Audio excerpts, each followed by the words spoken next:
guys, welcome to Queen Saree Bridal Makeup. இப்போ நீங்க பார்த்துருக்க வீடியோ பார்ட் 4 வீடியோ.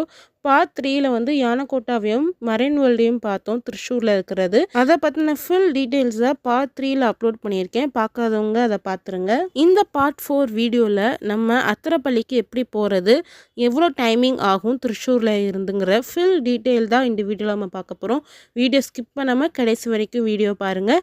வாங்க வீடியோக்குள்ளே போகலாம். நாங்கள் காலையில் அத்திரப்பள்ளிக்கு கிளம்புவோம்னு சொல்லி பார்க்கும் பொழுது வெளியில் சரியான மழை பெஞ்சிச்சு. அதனால் அத்திரப்பள்ளியில் வந்து புயல் இருக்கும் அப்படின்னு சொல்லி 2-3 பேர் லாட்ஜில் இருக்கிறாங்க சொன்னாங்க. இருந்தாலும் போய் ட்ரை பண்ணி பார்ப்போம்னு சொல்லி கிளம்பி போனோம். அதே மாதிரி அத்திரப்பள்ளிக்கு போகும்பொழுது பஸ்ஸில் போக முடியாது, கார் பிடிச்சி தான் போகணும்னு சொல்லி எல்லாருமே சொல்லுவாங்க. பட் நம்பாதீங்க, அத்திரப்பள்ளிக்கு டேரெக்டாகவே திருச்சூர்லேருந்து பஸ் இருக்குது, நார்மல் பஸ்ஸும் இருக்குது, இந்த மாதிரி ஏசி பஸ்ஸுமே இருக்குது. திருச்சூர்லேருந்து அத்திரப்பள்ளிக்கு 58 கிலோமீட்டர். அதனால் நீங்கள் 1.5 மணி நேரத்துலேயே போயிடலாம். நீங்கள் அத்திரப்பள்ளிக்கு போகும்பொழுது இந்த மாதிரி நிறைய மரம் செடி கொடிகள்லாம் பார்ப்பீங்க, காடு மாதிரியே இருக்கும்.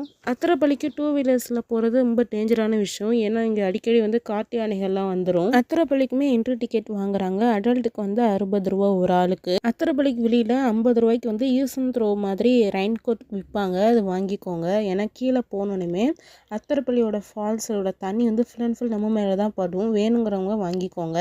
இது வந்து டாப் வியூ. ஃபஸ்ட்டு வந்து நம்ம போகும்போது டாப் வியூ தான் பார்ப்போம், மேலேருந்து தண்ணி கொட்டுறத. டாப் வியூவை பார்க்குறதுக்காகவே நீங்கள்குள்ளே 1 மணி நேரம் நடக்கணும். கீழே தண்ணி விழுகும் இல்லையா, அந்த இடத்த பார்க்குறதுக்கு இந்த மாதிரி பள்ளமாக ஒரு ரோடு போட்டு வச்சுருப்பாங்க, மேடும் பள்ளமாக இருக்கும். உட்காரதுக்கு அங்கங்கே சீட் போட்டு வச்சுருப்பாங்க. பட் அங்கே உட்காரமும் நல்லா பார்த்துக்கோங்க, ஏன்னா அங்கங்கே அட்டைப்பூச்சிகள்லாம் இருக்கும். இதுதான் அத்திரப்பள்ளி ஃபால்ஸ் வந்து விழுகிற இடம். பாருங்கள் எவ்வளோ பனிமூட்டமாக இருக்குன்னு. இத்தனைக்கும் நான் தூரத்தில் வச்சு தான் வீடியோ எடுக்கிறேன். நான் ஏற்கனவே சொல்லியிருப்பேன் ரெயின் கோட் வாங்கிக்கணும்னு. ஏன்னா இந்த அளவுக்கு தண்ணி ஃபோர்ஸாக நம்ம மேலே விழுகும். நம்ம பேக்குள்ளே முக்கியமான திங்ஸ் வச்சுருந்தாலும் அது எல்லாத்தையுமே அது ஈரமாக்கி விட்டுரும். ஸோ அதனால் உங்களுக்கு ரெயின் கோட் இல்லைனாலும் பேக்கு காய்ச்சி கவர் போட்டு வச்சுக்கோங்க. அத்திரப்பள்ளி ஃபால்ஸ் என்ட்ரன்ஸ்குள்ளேயே இந்த மாதிரி ஐஸ்கிரீம்ஸ் வச்சுருப்பாங்க. ஐஸ்கிரீம் மட்டும்தான் கிடைக்கும். ஒன்ஸ் நீங்கள் அத்திரப்பள்ளி ஃபால்ஸ் என்ட்ரன்ஸை நீங்கள் தாண்டிட்டீங்க அப்படின்னா நிறைய ஹோட்டல்ஸ் இருக்கும். அத்திரப்பள்ளி 5 மணிக்கெலாம் க்ளோஸ் பண்ணிடுவாங்க. அதனால் 4:30 மணிலேருந்து யாருமே குள்ளே விட மாட்டாங்க. நீங்கள் போகிறதா இருந்தால் அதுக்கு முன்னாடியே போயிட்டு வந்துடுங்க. அவ்வளோதான் நம்ம பார்ட் 4 வீடியோவில் அத்திரப்பள்ளியை பற்றி ஃபுல் டீட்டெயில்ஸை நான் கொடுத்துட்டேன். நெக்ஸ்ட் வீடியோவில் வந்து பார்ட் 5ல் திருச்சூர் ஜூவை பற்றி பார்ப்போம். ஸோ அதனால் அந்த வீடியோமே கண்டிப்பாக மிஸ் பண்ணாமல் கடைசி வரையும் பாருங்கள். தேங்க்ஸ் ஃபார் வாட்சிங்.